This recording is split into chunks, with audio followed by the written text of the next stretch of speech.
आज हम लोग फिजिक्स में क्लास 11 का जो फिजिक्स का हम लोग का लेक्चर है, जिसमें कि हम लोग वर्क एनर्जी पढ़ रहे थे। जिसमें वर्क एनर्जी में हम लोगों ने अभी तक दो जो लेक्चर हुआ है उसमें हम लोगों ने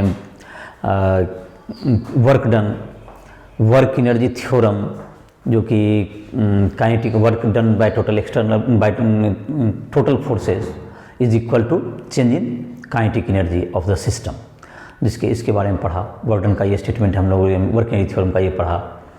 काइनेटिक एनर्जी का कंसेप्ट लिया, फिर कंजर्वेटिव फोर्स के बारे में हम लोगों ने देखा, और कंजर्वेटिव फोर्स के से रिलेटेड जो कि पोटेंशियल एनर्जी के टर्म है, इतना हम लोगों ने अभी तक पढ़ा है।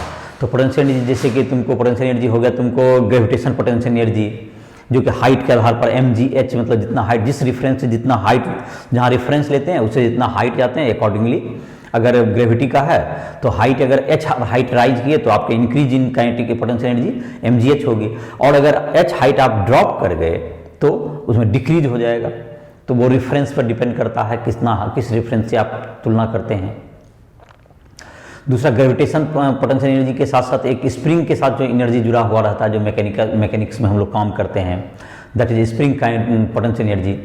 अगर नेचुरल लेंथ पे उसको स्प्रिंग का एनर्जी को हम लोग रेफरेंस मान लें 0 नेचुरल लेंथ, तो x कंप्रेस करें या x एलोंगेट करें, तो उसमें जो स्प्रिंग एनर्जी जो जमा होती है किसी स्प्रिंग में, that is equal to half के x square, where k is spring constant and x is elongation or shortening of the spring. तो ये तुम्हारा हो गया ये पोटेंशियल एनर्जी से जुड़ा हुआ कुछ बात। उसके कुछ क्वेश्चंस वगैरह भी हम लोग पिछले लेक्चर में देखे थे।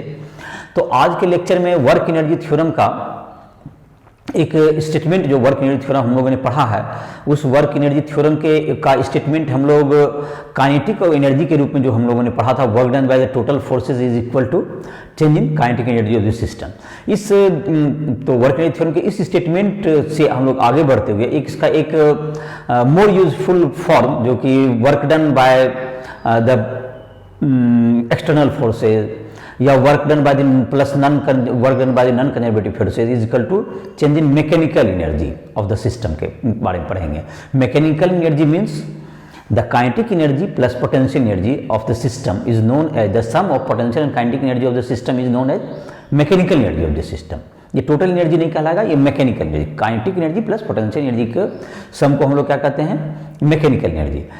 तो इस लेक्चर में हम लोग मैकेनिकल एनर्जी का, फिर उसका मैकेनिकल एनर्जी कंजर्वेशन देखेंगे। फिर वेरियस फॉर्म्स ऑफ एनर्जी हैं, जैसे कि electrical energy, heat energy, chemical energy, mass energy equivalence, और इसके बाद हम लोग कुछ जो जनरल तुम्हारा एनर्जी कंजर्वेशन का जो लॉ है, जो कि हम लोग यूज करते हैं एनर्जी कंजर्वेशन के रूप में, जो कि कहते हैं energy neither created nor destroyed, उन सब फॉर्म को भी देखेंगे। तो देखते हैं इस लेक्चर में कहाँ तक हो पाता है। कुछ एग्जांपल्स भी इसके बारे में हम लोग बताएंगे, जिस क्वेश्चंस को देखेंगे, जिसमें न्यूमेरिकल को। तो हम लोग आगे बढ़ते हैं अपने लेक्चर में। तो जिस स्टूडेंट को भी कहीं क्वेश्चन बना रहे होगे, वर्क डन इन सब का क्वेश्चन बनाओगे, एस्टियोरमा से भी बना लिया होगा, कुछ एनसीईआरटी बुक से भी बनाओ, जहाँ भी क्वेश्चन को समझने में तुम लोग को दिक्कत हो, राइट ऐप के माध्यम से तुम हमसे कभी भी संपर्क कर सकते हो। किसी भी कंसेप्ट को सीखना हो, किसी भी क्वेश्चन में अटक रहे हो, कोई क्वेश्चन नहीं बन रहा है, आपको नहीं समझ रहा है बार बार कि अपने इफर्ट के बाद, तो हमसे संपर्क कर सकता है।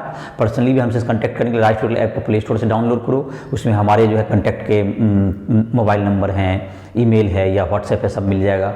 उस ऐप पर जा करके तुम जो है जे मेंस, जे एडवांस या नीट, इन सबों के लिए तुम जो है क्वेश्चन पेपर है, तुमको सब्जेक्टिव ऑब्जेक्टिव ये सभी मिल जाएंगे। तुमको बोर्ड के लिए जैसे है, तुमको क्लास 12 का नोट्स भी फिजिक्स केमिस्ट्री इन सब का मिल जाएगा, और हमारे सारे वीडियो लेक्चर भी फिजिक्स केमिस्ट्री मैथ के मिल जाएंगे तुम्हें, सारे पूरे सिलेबस के। तो तुम उसको भी देख सकते हो। तो राइट ट्यूटर को प्ले स्टोर से डाउनलोड करके हमसे सब पर्सनली कॉन्टैक्ट भी कर सकते हो और अपना पढ़ाई को आगे कर सकते हो। तो इसी के साथ इस लेक्चर को आगे बढ़ाते हैं। तो वर्क एनर्जी थ्योरम हम लोग जो पढ़े थे, उसी स्टेटमेंट से हम लोग आगे बढ़ेंगे आज के लेक्चर में। Work energy theorem,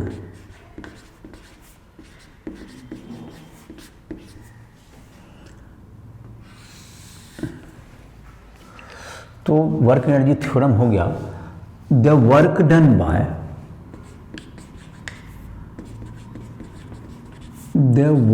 done by total forces total forces is equal to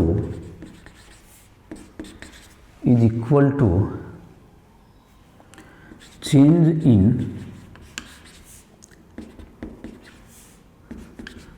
kinetic energy of the system, change in kinetic energy of the system।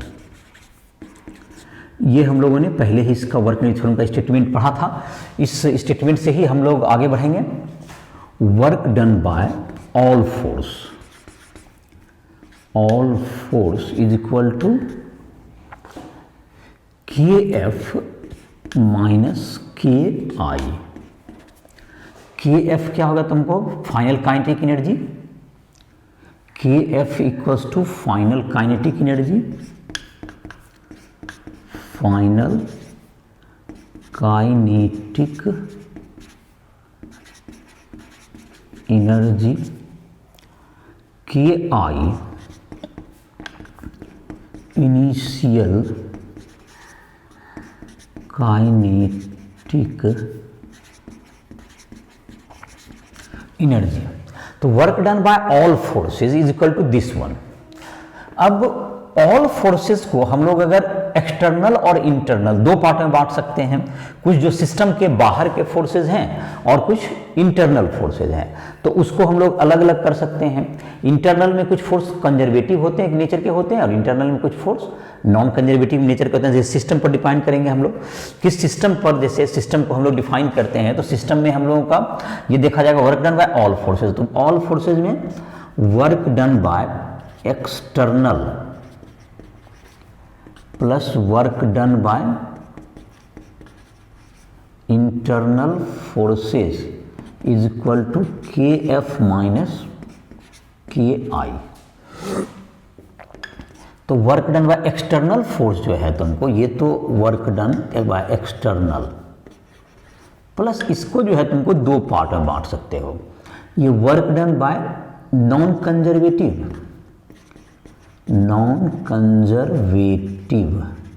Plus work done by conservative. दो तरह के फोर्स हैं।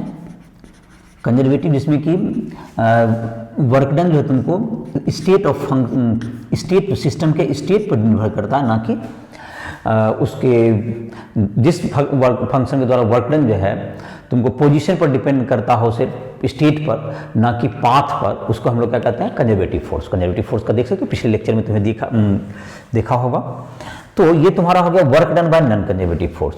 और एक चीज हम लोगों ने जो अभी पढ़ा है पोटेंशियल एनर्जी के कंसेप्ट में, तो the negative of work done by non conservative force equals to U F minus U I. ये हम लोगों ने हम लोग पोटेंशियल एनर्जी का जो पिछले लेक्चर में हम लोगों ने पढ़ा था, तो दिस वन। तो इसका मतलब ये हो गया कि work done is U F is equal to final potential energy, और यू आई हो गया इनिशियल पोटेंशियल एनर्जी। तो U F minus U I. अब तुमको इस दोनों को, अगर इक्वेशन को हम लोग मिक्स करें तो क्या हो जाएगा तुम्हारा? इन दोनों को इसमें पुट करते हैं, इसमें पुट कर दें इस इक्वेशन में। ये जो तुम्हारा यहाँ इक्वेशन है, इसमें अगर पुट करें तो this imply that work done by external plus work done by non conservative, और इसका जो हो गया तुमको माइनस, इधर जाएगा तुमको ये वर्क डन बाय कंजर्वेटिव है तो इस साइड माइनस चला जाएगा, तो minus U F minus U I equals to K F minus K I. इसको पुट कर दिया उस इक्वेशन में। तो इसका जो फॉर्म आ गया तुमको, work done by external plus work done by non conservative equals to क्या होगा तुम्हें? के F minus K I plus ये माइनस था इस साइड, तो ये चला गया तो राइट साइड में प्लस हो गया। तो work done by this imply that क्या होगा तुमको, work done by external plus work done by non conservative is equal to K F plus U F minus K I plus U आई। तो ये हो गया तुमको, ये हो गया तुमको क्या चीज के बारे में, ये के एफ हो गया final mechanical energy, K I plus U I हो गया initial mechanical. K F plus U F is equal to final mechanical energy और के आई प्लस यू आई बराबर क्या हो गया, इनिशियल मैकेनिकल एनर्जी। तो initial mechanical energy K F plus you है। तो ये तुम्हारा जो है स्टेटमेंट हो गया। तो क्या होगा तुमको के एफ प्लस यू एफ, तो इसको हम लोग ई एफ माइनस ई आई भी कर सकते हैं, इसका स्टेटमेंट को मैकेनिकल एनर्जी को हम लोग मान लें, और ये तुमको दोनों का सम को, तो इसको हम लोग मानते हैं total mechanical final mechanical energy, और ये होगा तुमको इनिशियल मैकेनिकल एनर्जी। तो इसको हम लोग ई एफ मान सकते हैं, फाइनल मैकेनिकल एनर्जी को हम लोग क्या लिख सकते हैं, ई एफ, और इसको लिख सकते हैं हम लोग ई आई। चलिए, तो इसका स्टेटमेंट को हम लोग कह सकते हैं, तो फाइनल स्टेटमेंट ये हुआ वर्क डन बाय किसके द्वारा, वर्क W तुम्हारा किसका होगा, W एक्सटर्नल। चलो इसी स्टेटमेंट को फिर से पहले मैथमेटिकल रूप में ही लिख दो, work plus work done by non conservative is equal to E F minus E I mechanical energy. तो ये भी वर्क एनर्जी थ्योरम का स्टेटमेंट हो गया एक मैथमेटिक्स रूप में। तो इसको क्या लिख सकते हैं हम लोग, the work done bye external and non-conservative internal force is equal to the change in mechanical energy of the system,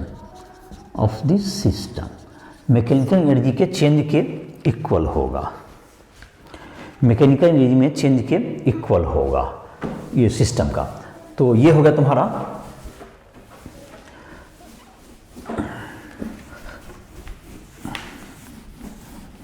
तो मैकेनिकल एनर्जी में जो चेंज होगा उसके बराबर होगा इसका।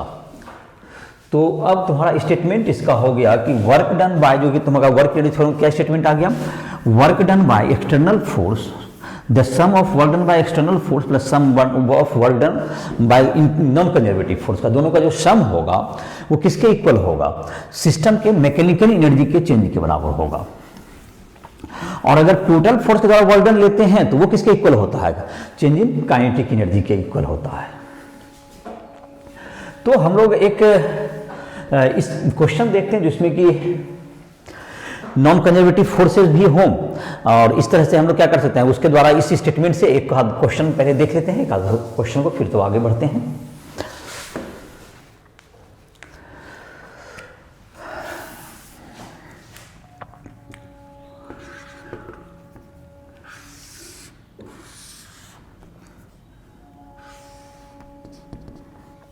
ये मान लेते हैं कि 37 डिग्री है इंक्लाइन प्लेन पर, यहाँ पर एक m मास है, और ये तुमको length of inclined plane is 5 metre, या लेंथ दे देते हैं, लेंथ 5 मीटर दे देते हैं, इसका लेंथ म्यू इक्वल्स टू 0.2 ले लो, और length of incline plane equals to 5 metre, और ये फिर रफ है तो कैलकुलेट करना है और 0.2 है फ्रिक्शन कोएफिशिएंट।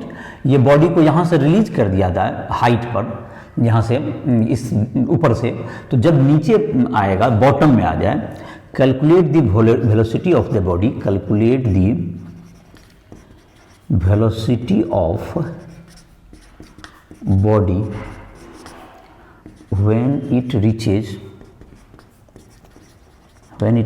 bottom, जब ये बॉटम में आएगा तो क्या होगा, तो देखते हैं इसको। जब बॉटम में आ जाएगा तो इसको निकालने के लिए हम लोग यहाँ पर इसको इनिशियल कंडीशन मान लेते हैं, इनिशियल, और ये क्या होगा तुम्हारा, ये फाइनल पोजीशन। यहाँ पर इन दोनों के बीच में हम लोग वर्क एनर्जी थ्योरम अप्लाई कर देंगे। दो स्टेट हो गया यहाँ से यहाँ तक। तो इसमें हमको जहाँ तक है वर्क एनर्जी थ्योरम का जो स्टेटमेंट है, तो हम लोग जो सॉल्यूशन करेंगे, तो वर्क एनर्जी थ्योरम का स्टेटमेंट पे पहले ध्यान डालें, जो कि अभी हम लोगों ने लिखा था, work done by external plus work done by non conservative equals to KF final kinetic energy plus final potential energy minus KI plus UI। तो जाहिर है पोटेंशियल एनर्जी को जो वर्क करते हैं हम लोग, पोटेंशियल एनर्जी का रेफरेंस लेना पड़ेगा, कहाँ पे आप किस पोजीशन पे आप इसका जीरो एज्यूम करते हैं। तो आप एज्यूम या तो नीचे भी कर सकते हैं और चाहे तो ऊपर भी कर सकते हैं। तो reference of potential energy is taken at the bottom या टॉप पर ही ले लो, इनिशियल पोजीशन को ही जनरली ले सकते हो। तो यहाँ लिख देते हैं the reference of potential energy is at initial position, जहां है वहीं पर रेफरेंस मान लिया। तो इसमें जो तुमको है यहाँ पर तो एक्सटर्नल फोर्स सिस्टम पर जो फोर्स कर रहा है, ये जो फ्रिक्शन है, ये तो जाहिर है कि ये सिस्टम में किसको हमने कंसीडर किया, ब्लॉक अर्थ का जो तुम्हारा है, ब्लॉक अर्थ एंड दिस, ये तुम्हारा जो है, तो ये जो तुम्हारा हो गया, तो ब्लॉक और अर्थ को जब ब्लॉक प्लस अर्थ सिस्टम में जब करेंगे, तो ये work done by the friction जो तुम्हारा हो गया, ये कंजर्वेटिव फोर्स हो जाएगा, नॉन कंजर्वेटिव फोर्स है, एक यहाँ पर फ्रिक्शन फोर्स है तो नॉन कंजर्वेटिव फोर्स हो गया। तो इसके द्वारा वर्क डन हमको निकालना पड़ेगा। और इनिशियल जाहिर कि इसको हाइट की जरूरत पड़ेगी, पोटेंशियल एनर्जी को ग्रेविटी पोटेंशियल एनर्जी है यहाँ पर, तो ग्रेविटी पोटेंशियल एनर्जी के लिए किसकी जरूरत पड़ेगी, हमको हाइट की जरूरत पड़ेगी। तो हाइट क्या हो जाएगा तुम्हारा, h जो है हाइट तुम्हारा, इसको कैलकुलेट कर लेते हैं पहले, चलो हाइट, तो h बराबर, यह साइन लगा देते हैं, फिर स्टेटमेंट में जाएंगे, sine 37 degree equals to h by 5। तो h is equal to 5 sine 37 degree is equal to sine 37 3 by 5, that's equals to 3 metre. तो ये हाइट है 3 मीटर। और फ्रिक्शन फोर्स का जहाँ तक कि निकालने के लिए इस बॉडी का हम लोग FBD ड्रॉ करेंगे, तो फ्रिक्शन फोर्स कितना हो जाएगा देखते हैं। फ्रिक्शन फोर्स क्या होता है, यहाँ जो तुम्हारा होगा नॉर्मल रिएक्शन mg इधर होगा, तो इसका एक कंपोनेंट इधर की ओर क्या हो जाएगा, एक इसको दो कंपोनेंट में हम लोग को ब्रेक करना, ये नॉर्मल होगा, तो इधर की तरफ आ गया तुमको mg cos 37, इस साइड हो गया तुमको जो परपेंडिकुलर टू द प्लेन जो तुम्हारा जा रहा है, इसका कंपोनेंट mg cos 37 डिग्री, और इधर की ओर लगेगा तुमको mg sin 37, इधर की ओर नीचे क्या लग जाएगा mg sin 37 डिग्री, और फ्रिक्शन ऊपर की ओर लगेगा। तो F इक्वल्स टू क्या हो गया, जब स्लाइड करेगा तो ये काइनेटिक नेचर में हो जाएगा फ्रिक्शन, तो उसका एक कांस्टेंट वैल्यू होगा। तो N इक्वल्स टू क्या होगा, normal reaction is equal to mg cos 37 is equal to mg into 4/5, that is 4/5 mg, normal reaction हो गया। तो फ्रिक्शन फोर्स जो लगेगा इसमें जब बॉडी स्लाइड करा, that is equal to mu n। तो म्यू का वैल्यू हमने 0.2 इंटू 4/5 और mg, तो 0.8 mg बाय 5, 0.8 हो गया और 0.16 mg हो गया, फ्रिक्शन फोर्स हो गया 0.16 mg, ये फ्रिक्शन फोर्स हो गया। तो ये जो वर्क डन अब निकालना है, फ्रिक्शन फोर्स निकल गया तो जाहिर इसके द्वारा वर्क डन हम निकाल देंगे। तो एक्सटर्नल अगर सिस्टम में जो भी है, अर्थ हो गया, ये प्लेन हो गया, और ये तुम्हारा, इसको अगर सिस्टम माने तो कोई एक्सटर्नल फोर्स नहीं है। तो इसमें जो work done by external force क्या होगा तुमको, जीरो हो गया। Work done by friction force निकालते हैं यहाँ पे, जो नॉन कंजर्वेटिव फोर्स है। तो फ्रिक्शन फोर्स का वैल्यू निकला है हमको 0.16 जी, ये फ्रिक्शन फोर्स का वैल्यू अभी निकाले, इंटू एस कितना कैलकुलेट करेगा 5, दोनों के बीच का एंगल है cos 180 डिग्री, तुम्हारा हो गया एफ एस कॉस थीटा। ये जो तुम्हारा हो गया, ये तुम्हारा डिस्टेंस है, फ्रिक्शन इसके अगेंस्ट वर्क करेगा तो फ्रिक्शन ऊपर है, डिस्प्लेसमेंट इसका नीचे की ओर होगा, तो दोनों के बीच में 180 का एंगल बना हुआ है। दैट्स इक्वल्स टू, अगर हम लोगों ने काइनेटिक एनर्जी जब ये नीचे आ जाएगा, जो वेलोसिटी हमको कैलकुलेट करना है के फाइनल, तो फाइनल काइनेटिक तो मुझे पता नहीं होगा, तो हाफ एम और v स्क्वायर यहां पर हो गया। और ये तुमको पोटेंशियल एनर्जी जब हमने ऊपर रेफरेंस लिया, तो उससे हम लोग जब नीचे जा रहे हैं तो फाइनल पोटेंशियल एनर्जी हम लोग का कम होगा, तो इसको माइनस में लिखेंगे हम लोग, तो माइनस एम जी इंटू 3, ये तुम्हारा हो गया फाइनल का, ये हो गया फाइनल तुम्हारा, दोनों का जो टैली है वो तुम्हारा हो गया, और ये तो तुम्हारा हो गया, ये हो गया जो फाइनल मतलब वेलोसिटी हमको जो पता करें v to be calculated. Minus initial की बात करें तो इनिशियल तो उसका वेलोसिटी कुछ नहीं है आपका, और पोटेंशियल भी आपने रेफरेंस लिया गया है, यहाँ से वेलोसिटी जस्ट छोड़ दिया गया है ब्लॉक के। इनिशियल वेलोसिटी क्या है इसका, initial velocity of block is 0, तो यहाँ पर से तुमको ये इन्फॉर्मेशन यहाँ पे दे देते हैं, initial velocity of block is 0, यहाँ पर से जस्ट रिलीज किया गया है, ब्लॉक इज रिलीज्ड, यहाँ लिख देते हैं block is released from rest, ये रेस्ट से रिलीज किया गया, तो ये 0 इसलिए ले लिया गया वहां पर। तो चलिए, तो अब यहां पर आते हैं हम लोग, तो पता चल जाएगा। तो g का वैल्यू हम लोग 10 भी ले सकते हैं, तो g का वैल्यू क्या लेते हैं हम लोग, और देख लेते हैं। तो ये 0 हो गया, तो माइनस हो गया, cos 180 माइनस होता है, माइनस 0.16 g इंटू 5, तो 0.8 g हो गया, that's equals to half M V square,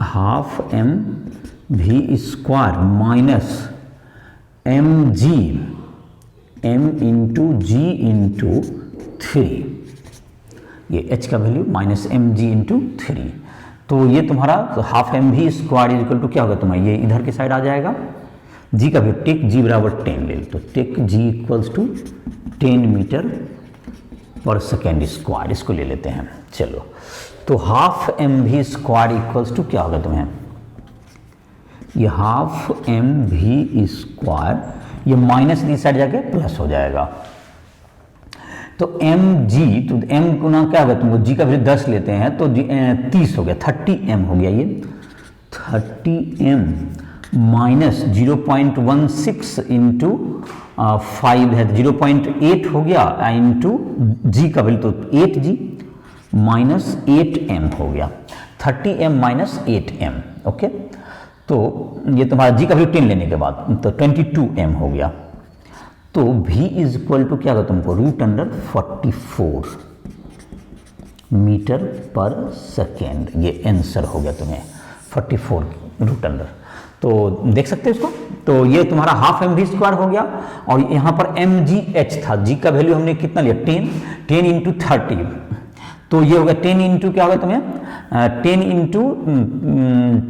into क्या होगा तुम्हारा 10 इंटू 3 है, तो 30m हो गया वो, और इधर की तरफ हो गया 0.16 इंटू 5 दैट इज इंटू जी, तो 50 इंटू 0.8, तो दैट इज 0.8 इंटू, एक मिनट, 0.16 इंटू 5, 0.8 इंटू क्या हो गया तुमको जी, तो 0.16,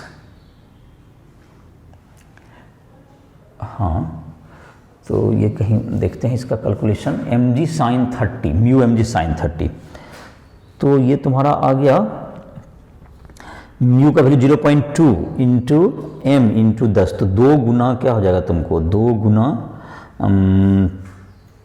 4/5, तो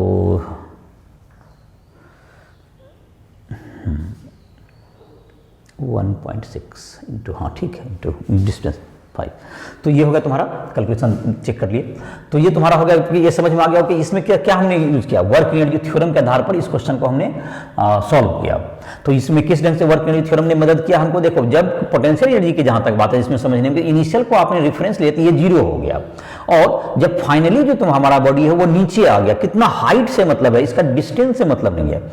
हाइट कितना है, 3 मीटर का यहाँ पर डेप्थ है, और एक्चुअली में नीचे आया तो इसलिए माइनस हो गया वो। तो ये तुम्हारा जो स्टेटमेंट है उसको उसके आधार पर क्वेश्चन को बनाया गया। जैसे कि इसी के आधार पर एक और छोटा सा क्वेश्चन हम लोग दे सकते हैं। तो जैसे कि स्प्रिंग एनर्जी जो कि हम लोग का होता है हाफ के एक्स स्क्वायर। तो अब हम लोग देखते हैं एक स्टेटमेंट की मैकेनिकल एनर्जी कंजर्वेशन कर सकते हैं, उसके बाद देखते हैं क्वेश्चन उस पर। Mechanical energy conservation,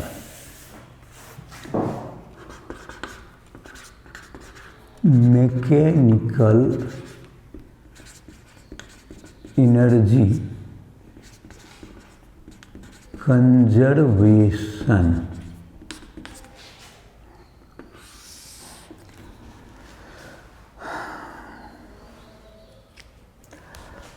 the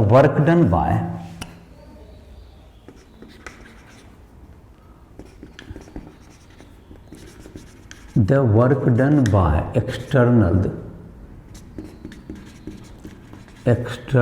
and non-conservative force is zero, then mechanical energy of system remains conserved। तो ये तुमको अगर क्या हो गया तुम्हें कि अगर वर्क डन जो है तुमको इसका जीरो हो, work done by external plus work done by non conservative E F minus E I. तो ई एफ है तुमको जीरो इक्वल्स टू, ये तुमको if it is zero, zero is equal to E F minus E I. तो E I is equal to क्या हो गया, E F. तो इनिशियल मैकेनिकल एनर्जी मतलब ई एफ का मतलब हो गया K I plus U I equals to K F plus U F. तो ये मैकेनिकल एनर्जी कंजर्व होगा। E stands for mechanical energy, E equals to mechanical energy of the system. तो final हो गया, एक का इनिशियल हो गया, और ये तुमको फाइनल इनिशियल में kinetic energy plus potential energy. अगर ऐसा है तुमको तो दोनों का सम क्या रहेगा, कांस्टेंट रहेगा। जैसे कि एक आध क्वेश्चन इसमें इस पे ट्राई कर सकते हैं हम लोग मैकेनिकल एनर्जी कंजर्वेशन का। जैसे एक तुमको है एक स्ट्रिंग है जिसका की लेंथ एल है, इसका लेंथ एम एल है, इसको एक तो हमको निकालना है कि फाइनली ये कितना स्पीड कम से कम दिया जाए, भी minimum is equal to what, so it completes the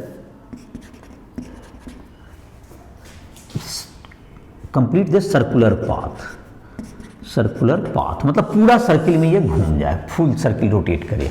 तो फुल सर्किल रोटेट करे तो ये बात तो ठीक है, लेकिन सबसे जो ऊपरी पॉइंट पे जाएगा तो यही पॉइंट तक अगर आ जाए तो फिर यहां से तो ग्रेविटी के इफेक्ट से क्या हो जाएगा, ये जो तुमको पार्टिकल है यहां तक अगर आ जाए, इस बॉडी इस पोजीशन तक अगर आ जाए, यहां पर अगर इनिशियली यहां से स्टार्ट किया और ये फाइनली यहाँ रीच कर जाएगा, तो ये इसके बाद तो ये जाहिर है कि यहाँ पर से तो ग्रेविटी लगने लगेगा, तो यहाँ के बाद दिक्कत नहीं होगा। तो सबसे जो एनर्जेटिक जहाँ तक कि ये पहुँच पाए सर्कुलर पाथ में, वो पॉइंट कौन सा होगा, अपर मोस्ट पॉइंट होगा।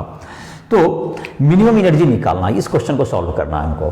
तो मिनिमम एनर्जी क्या होगा हमको, जिससे कि ये कहाँ पहुँच जाए, टॉप मोस्ट पॉइंट तक सर्कुलर पाथ में ये रहे। तो यहाँ पर जब हम लोग देखेंगे तो इस बॉडी पर कौन कौन सा फोर्स लगता है, इस बॉडी पर एक फोर्स जो कि mg लग रहा है नीचे की तरफ।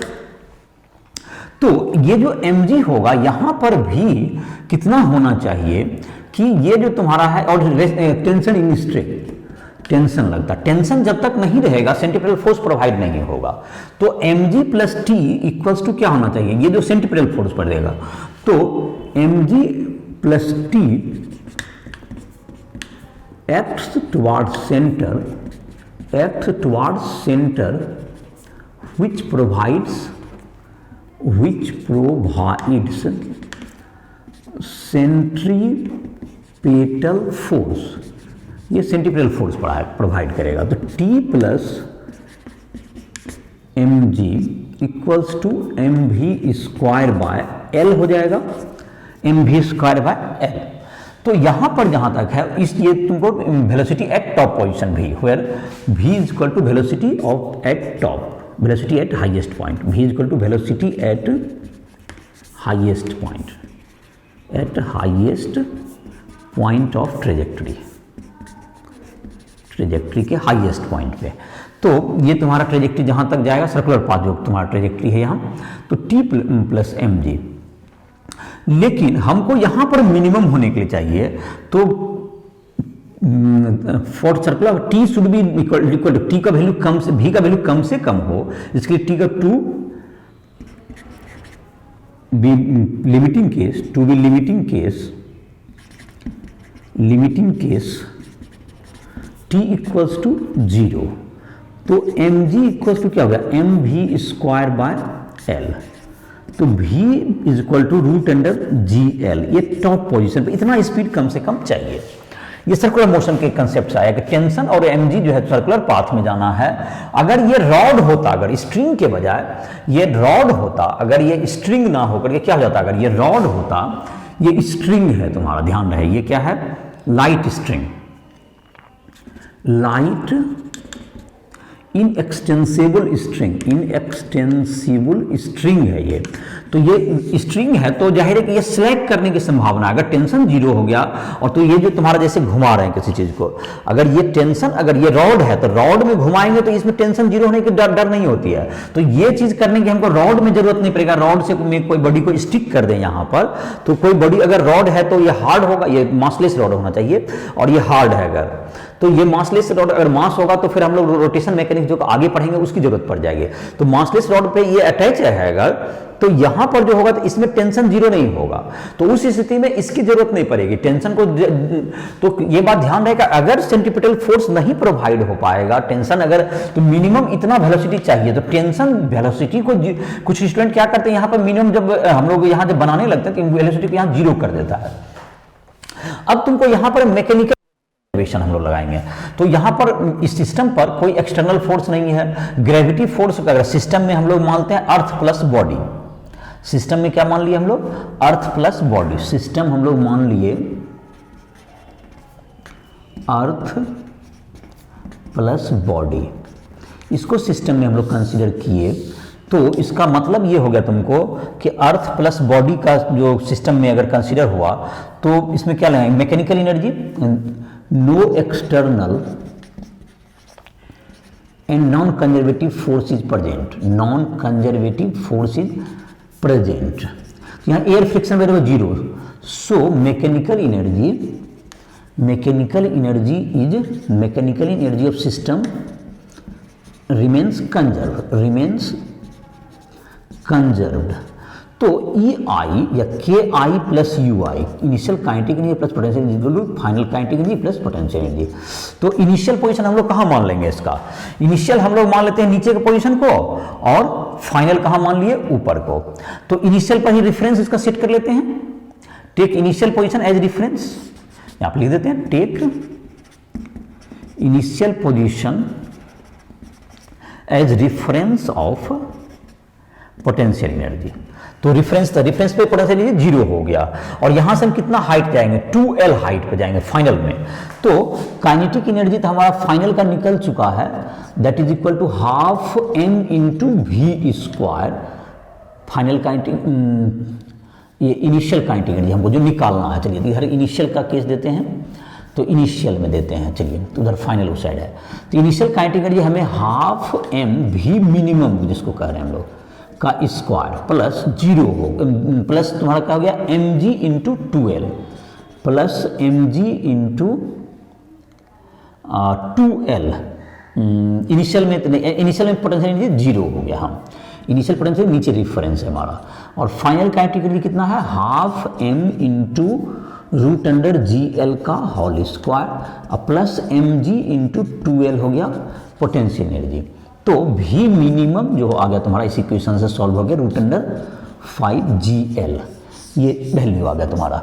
तो रूट अंडर 5GL का इस वेलोसिटी कम से कम होना चाहिए, तभी वह कहाँ जा पाएगा, उस पूरे सर्किल में ये रोटेट कर पाएगा। लेकिन अगर रॉड में अगर एक स्टीम लगा देंगे तो वो क्या हो जाएगा, रूट 3GL में भी होगा, क्योंकि ऊपर टेंशन कभी जीरो नहीं होगा।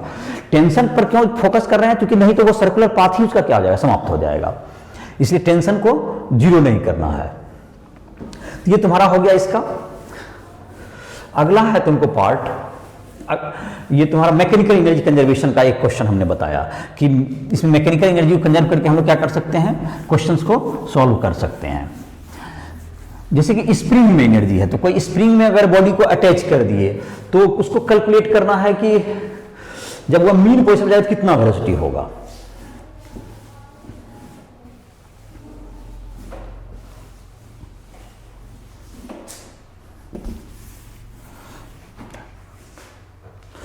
जैसे कि एक स्प्रिंग से जुड़ा हुआ मैकेनिकल एनर्जी कंजर्वेशन का क्वेश्चन देते हैं छोटा सा। तो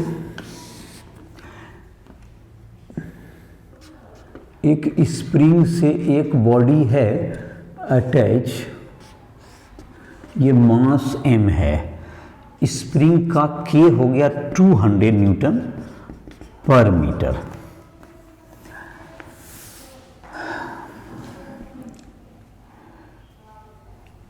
Initially, the system is released. Initially, the system is released when spring is compressed by 10 centimeter. 10 centimeter. Calculate the velocity of body when the spring is at natural length, जब spring natural length पे आएगा तो उस समय velocity क्या होगा, और surface friction less है, ये फ्रिक्शन लेस है। तो क्वेश्चन कुछ समझ में आ गया होगा। एक कंप्रेस किए हुए है इसको 10 सेंटीमीटर से, कितना कंप्रेस्ड है, 10 सेंटीमीटर, ये कंप्रेस है, और ये इसको रिलीज कर दिया गया, यहाँ पर कंप्रेस किया हुआ था और इसको रिलीज कर दिए। तो ये जब ये स्प्रिंग जब अपने नेचुरल लेंथ पे आएगा यहाँ पर, जब ये स्प्रिंग से तो नेचुरल लेंथ पे जब आ जाएगा तो इसका वेलोसिटी कितना होगा। तो यहाँ पर जब सॉल्यूशन करेंगे हम लोग सिस्टम में ले लेते हैं स्प्रिंग प्लस बॉडी, और अर्थ का जहां तक ग्रेविटी है स्प्रिंग प्लस बॉडी ले लिए, तो स्प्रिंग प्लस बॉडी अर्थ जहां तक है इसका तो अर्थ के हाइट में कोई चेंज नहीं हो रहा है, तो उससे कोई फर्क नहीं पड़ेगा, प्लस सरफेस वगैरह भी रहेगा। तो इन सबों को अगर ले लेते हैं तो इसमें कोई एक्स्ट्रा बाहरी फ्रिक्शन वगैरह नहीं है, नॉन कंजर्वेटिव फोर्स भी नहीं है, कोई एक्सटर्नल फोर्स इस सिस्टम पर वर्क नहीं कर रहा है, सिर्फ ये बॉडी लगा रहा है स्प्रिंग पर, स्प्रिंग इस बॉडी पर लगाता है, दीज आर इंटरनल फोर्सेज, और उसके द्वारा जो क्या होगा, वर्क डन कुछ नहीं होगा। तो ये तुम्हारा जो होगा तो स्प्रिंग फोर्स, तो वर्क डन बाय द क्या होगा तुम्हारा, तो पोटेंशियल एनर्जी, तो बाहरी फोर्स नहीं है, work done by external plus non conservative force कुछ नहीं है, दैट इज इक्वल टू 0 है। तो मैकेनिकल एनर्जी कंजर्वेशन लागू होगा, मैकेनिकल एनर्जी कंजर्व्ड। तो इसका मतलब हो गया KI plus UI initially is equal to KF plus UF।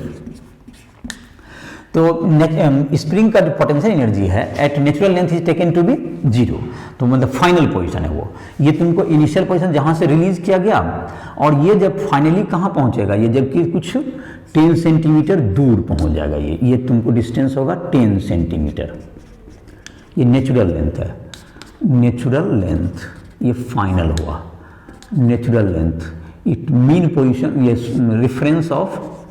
Reference of spring potential energy, reference of spring potential energy का ये रिफरेंस हो गया फाइनल वाला।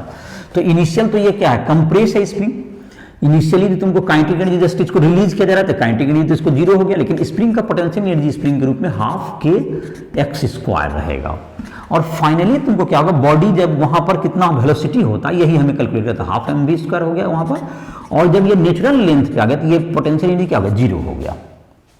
फाइनल पे स्प्रिंग का पोटेंशियल एनर्जी हम लोग जीरो लिए तो यहाँ पे हाफ के एक्स स्क्वायर हो गया। तो यहाँ पर तुम्हारा क्या निकल गया, अब हाफ इंटू हाफ के x square is equal to half M V square.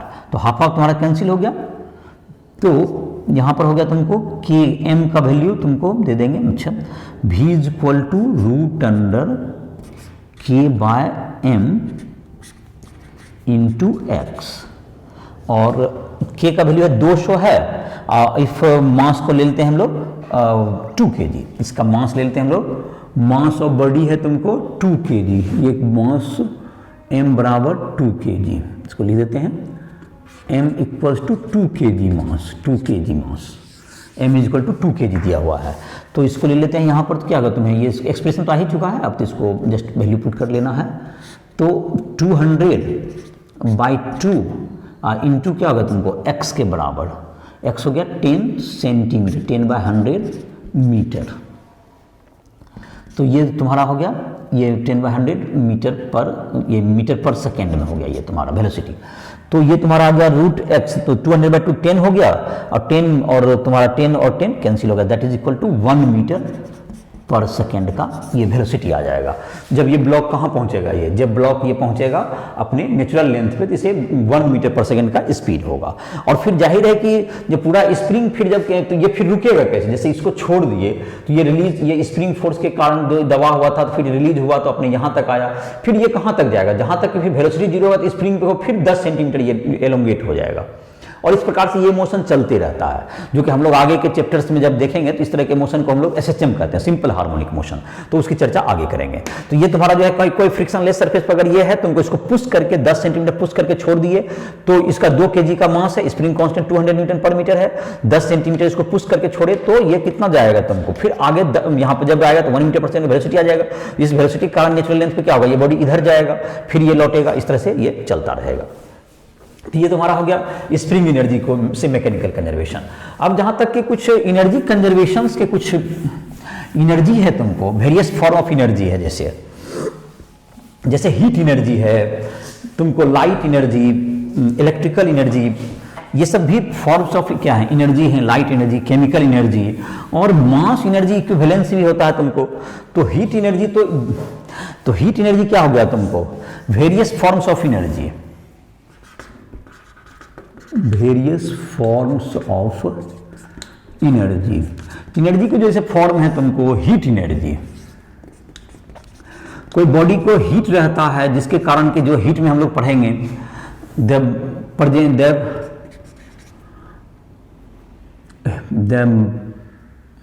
Energy due to temperature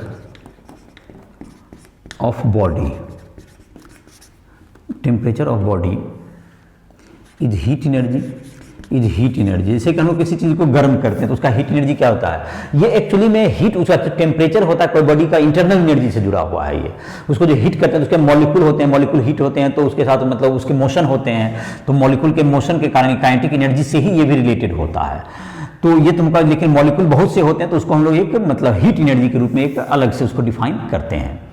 दूसरा तुमको जो एनर्जी जिसकी हम लोग चर्चा कर सकते हैं, heat energy. Heat energy is equal to क्या होता है, इससे टेम्परेचर, जब किसी को हीट देते हैं उसका टेम्परेचर राइज करता है, कुछ वर्क भी कर सकता है, जिसके बारे में हम लोग थर्मोडायनामिक्स वगैरह में आगे से पढ़ेंगे इसका डिटेल हीट चैप्टर में। दूसरा टाइप का जो फॉर्म ऑफ एनर्जी है that is called electrical energy, जिसकी काफ़ी इलेक्ट्रिकल एनर्जी होता है तुम्हें।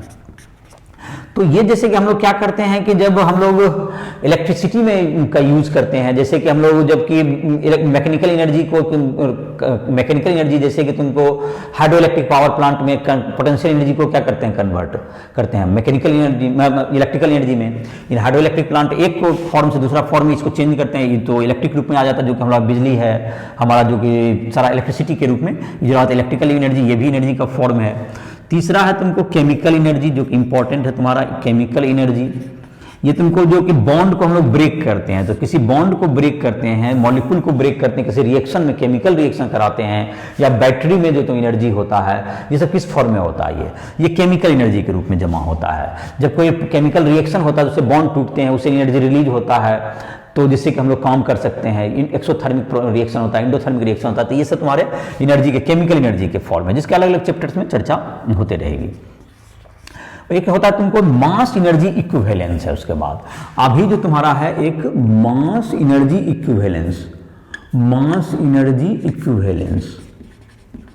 इक्विवेलेंस। तो हम लोग जो क्लासिकल मैकेनिक्स से तो मास कंजर्व लेते हैं हम लोग। क्लासिकल मैकेनिक्स में मास क्या माना जाता है? मास इज कंजर्व्ड हम लोग मानते हैं, कंजर्व, जो न्यूटन्स का जहां पे लागू होता है। इन रिलेटिविस्टिक मैकेनिक्स, इन रिलेटिविस्टिक मैकेनिक्स हम लोग मानते हैं रिलेटिविस्टिक मैकेनिक्स जो कि आइंस्टीन के द्वारा दिया हुआ है। आइंस्टीन का इक्वेशन होता है E = mc²। तो ये कहता है energy m = mass of the body, mass m, और इसको एनर्जी E तुम्हारा c = velocity of light, velocity of light, that's equals to 3 × 10⁸ metre per second. तो ये काफी ज्यादा एनर्जी होती है। ये अगर if mass m is destroyed, if mass m is destroyed, destroy हो गया मतलब मास बचा ही नहीं। If mass m is destroyed, तो ये जो तुम्हारा एनर्जी इतना निकलेगा। अगर 1 kg मास है तो काफी अधिक एनर्जी मिलेगा, 9 × 3 × 10⁸ का whole square, that is 9 × 10⁻16 joule energy. कितना एनर्जी निकलेगा? ये तुमको एनर्जी है, एनर्जी रिलीज्ड, जब मास को एनर्जी रिलीज, तो ये तुमको न्यूक्लियर रिएक्शन में होता है। ये जो मास रिलीज होता है, ये जो कन्वर्ट होता है, ये कहां पर? न्यूक्लियर प्रोसेस में। It is possible in nuclear reaction, it is possible in nuclear reaction में ये होता है। न्यूक्लियर एनर्जी भी कह सकते हो इसको।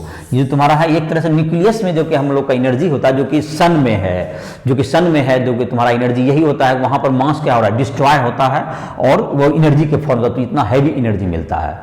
तो ये तुम्हारा जैसे कि एटम बम है, जिसमें कि तुमको क्या यार, न्यूक्लियर पावर प्लांट में अभी हम लोग जो कि यूरेनियम के मास को लॉस करा के हम लोग क्या करते हैं? उसको एनर्जी में कन्वर्ट करते हैं। तो ये तुमको मास एनर्जी इक्विवेलेंस कराता है, जो कि मास इज कंसिडर्ड। और लेकिन हम लोग जो कहीं मैकेनिक्स पढ़ रहे हैं, क्लासिकल मैकेनिक्स, उसमें हम लोग को मास को कंजर्व मानते हैं, जो न्यूटन का मैकेनिक्स है, जिसमें कि ये आइंस्टीन के द्वारा दिया गया, जिसको आइंस्टीन इक्वेशन भी हम लोग कहते हैं।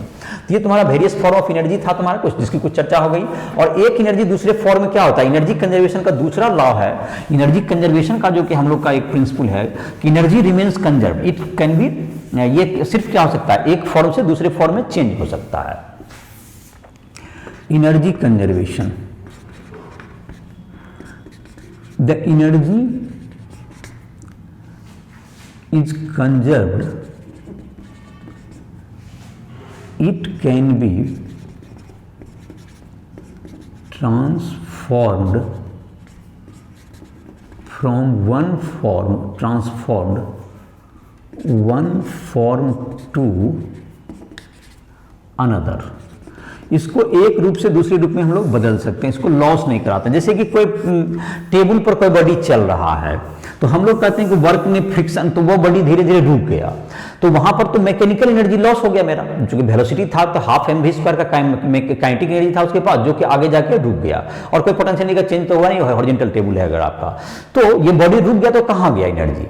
ये जो वर्क डन जो हीट में किया, इन दिस केस ये हीट एनर्जी में चला गया। तो ये जो अगर ओवरऑल प्रोस्पेक्ट ऑफ एनर्जी को लेंगे हम लोग, हीट एनर्जी को भी अगर इंक्लूड करें एनर्जी के रूप में, तो एनर्जी आपका कंजर्व ही रहा। मैकेनिकल एनर्जी लॉस हुआ, बट वहां पर जो कि टेबल और क्या हो जाएगा, तुम्हारा जो बॉडी है वो कुछ हीट हो गया, इसलिए वो हीट एनर्जी में चला गया। तो अगर इस फॉर्म के एनर्जी को भी कंसिडर किया तो हमारा यहाँ एनर्जी कोई लॉस नहीं है, लेकिन मैकेनिकल एनर्जी हमारा कंजर्व नहीं था। वर्क डन बाय जब फ्रिक्शन ने कर लिया तो मैकेनिकल एनर्जी हमारा रिमेंस कंजर्व नहीं था, लेकिन total overall energy of the system, of the पूरे जो तुम्हारा था टेबल है, बॉडी है, उसका क्या रहा? जीरो रहा। तो उसमें हीट एनर्जी प्रोड्यूस हुआ, जिसके कारण क्या हो गया? वो सिस्टम का मैकेनिकल एनर्जी लॉस हुआ, बट टोटल एनर्जी सिस्टम का मतलब हमेशा कंजर्व ही रहेगा, सिर्फ एक फॉर्म से दूसरे फॉर्म बदलता है। जैसे हाइड्रोइलेक्ट्रिक पावर प्लांट में मैंने कहा कि अभी जब ऊपर से पानी गिरेगा तो उसका पोटेंशियल एनर्जी लॉस हुआ, और वह क्या हुआ, तुमको रोटर को रोटेट करता, काइनेटिक एनर्जी जनरेट किया पहले, फिर वो काइनेटिक एनर्जी इलेक्ट्रिकल एनर्जी में कन्वर्ट हो गया। और उस प्रोसेस में जो कि अगर कुछ हीट भी डेवलप हुई, मशीन में कुछ हीट हो गया, तो वहां पर कुछ इलेक्ट्रिकल के साथ हीट एनर्जी भी डेवलप हुआ, कुछ साउंड के रूप में भी आ रहा है। तो इस प्रकार से अलग अलग फॉर्म में एनर्जी तुमको वहां पर फॉर्म में चेंज हो रहा है। तो कभी भी ये तुम्हारा एनर्जी कंजर्वेशन का स्टेटमेंट है, जो कि कभी भी मास मैंने एनर्जी क्या होता है तुमको कंजर्व रहता है। और अगर मास को भी हम लोग जो कि रिलेटिविस्टिक मैकेनिक्स के केस में हम लोग होते हैं, मास भी हमारा एक एनर्जी का फॉर्म है, तो मास को अगर डिस्ट्रॉय करते हैं तो आप ये एनर्जी भी मिलेगा। तो वो तुम्हारा क्लासिकल मैकेनिक्स के कंसेप्ट से अलग है। हम लोग जब अभी मैकेनिक्स जो पढ़ेंगे उसमें हम लोगों को ऐसा नहीं है, तुम्हारे एनसीईआरटी बुक में चर्चा की हुई थी, इसलिए मैंने ये चर्चा कर दिया। तुम जो तुम्हारा जो एस सी वर्मा का बुक है और एनसीईआरटी का बुक है वर्क एनर्जी में, उसमें तुम बना सकते हो। वर्क एनसीईआरटी के बुक में तुमको एक और टॉपिक है तुम्हारा वर्क एनर्जी में दिया हुआ, दैट इज कॉल्ड कोलिजन, जो कि एनसीईआरटी जो कि एस सी वर्मा के बुक में तुमको आगे के चैप्टर में दिया हुआ, सेंटर के मास के अंतर्गत उसको अलग चैप्टर किया गया है। तो वर्क एनर्जी में तुमको इसको तो एस सी वर्मा के बुक से तुम जो वर्क एनर्जी है तुम पूरा बना सकते हो। उसमें काफ़ी क्वेश्चंस दिए हुए हैं, जिसमें कि सर्कुलर मोशन को भी ऐड किया गया, फ्रिक्शन की जरूरत पड़ेगी इंक्लाइन प्लेन पर, उन सब को जरूरत पड़ती है। तो तुम्हें अगर क्वेश्चन को ज़्यादा मैंने कुछ एक जो सिंपल एग्जाम्पल हैं उसको दे करके मैंने कंसेप्ट को समझाने की कोशिश किया। क्वेश्चन का तो बहुत सा क्वेश्चन हैं, तो उसके जो इसको भी दिक्कत हो रहा है किसी कंसेप्ट क्वेश्चन को समझने में, आप कैसे वर्मा बुक से बना रहे हो, तो वर्क एनर्जी हो, इसमें वर्क एनर्जी का भी लेक्चर है। तो उसमें तुम अगर कहीं भी क्वेश्चन में दिक्कत हो रहा है, किसी भी में अप्लाई नहीं कर पा रहे हो, तो उसके लिए तुम हमसे संपर्क कर सकते हो। राइट ऐप के माध्यम से हमसे पर्सनली कॉन्टैक्ट करो। हम तुमको जो भी क्वेश्चन में दिक्कत आएगा, फिजिक्स हो, केमिस्ट्री हो, मैथ हो, JEE mains, JEE advance, NEET, इन सब किसी एग्जाम में के लिए भी आपको तैयारी करनी हो तो आप हमसे संपर्क कर सकते हैं। तो इसी के साथ इस लेक्चर को कंप्लीट करते हैं। राइट ऐप को प्ले स्टोर से डाउनलोड करके तुम हमसे संपर्क करो, जो उसमें तुमको हमारे नंबर मिल जाएंगे, और इसी के साथ इस लेक्चर को समाप्त कर रहे हैं।